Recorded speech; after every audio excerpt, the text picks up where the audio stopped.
İcra başçıları ilə bağlı aparılan islahatlar, verilən qərarlar, hətta həbslər nədənsə istənilən nəticəni hələ ki vermir. Yenə də şikayətlərin çoxu elə məhz icra başçıları və onların qanunsuz əməllərinə yol verməsi ilə bağlı olur. Bu dəfəki şikayət İmişli rayonundandır, hansı ki başçısı qara maskallar tərəfindən həbs edilmişdi.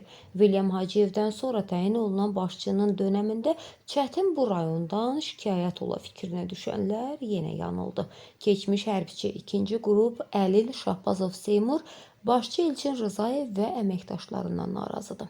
Sujetimizi izləyək. Bu arada səsləndirilən iddialarla bağlı bütün maraqlı tərəflərin mövqeyini işıqlandırmağa hazırıq.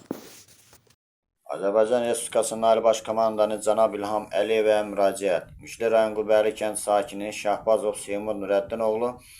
Özüm keçmiş hərbiçiyəm, 2-ci qrup əliləm. Möhtərəm cənab Prezident, İmişli rayon İcra Hakimiyyətinin qanunsuz əməllərinə bağlı 13-11-ci ay 2024-cü il tarixində Azərbaycan Respublikasının vitse-prezidenti Mehriban xanım Əliyevanın qəbulunda olmuşam.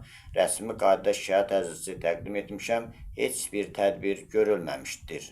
Möhtərəm cənab Prezident, bir vətəndaş olaraq öz hüquqlarımızı tələb etdiyimiz üçün İmişli rayon İcra Hakimiyyətində işləyən sosial komissiyasının sədri İltisam adlı şəxs tərəfindən təzyiqlərə məruz qalırıq. Möhtərəm cənab Prezident, İmişli rayon İcra Hakimiyyətinin qanunsuz əməlləri ondan ibarətdir ki, idarə müdirlərinlə əlbir olaraq onların imkanlı şəxs olduğundan istifadə edərək bizim kimi vətəndaşların hüquqları pozulur. Möhtərəm cənab Prezident, nəzərinizə bir məsələni çatdırım ki, keçmiş başçı William Hacıyevin həbs edildiyinə baxmayaraq, onun köhnə işçiləri daha da yüksək vəzifədə çalışdığı üçün İmişli rayon İcra Hakimiyyətində qanunsuzluq hökm sürür.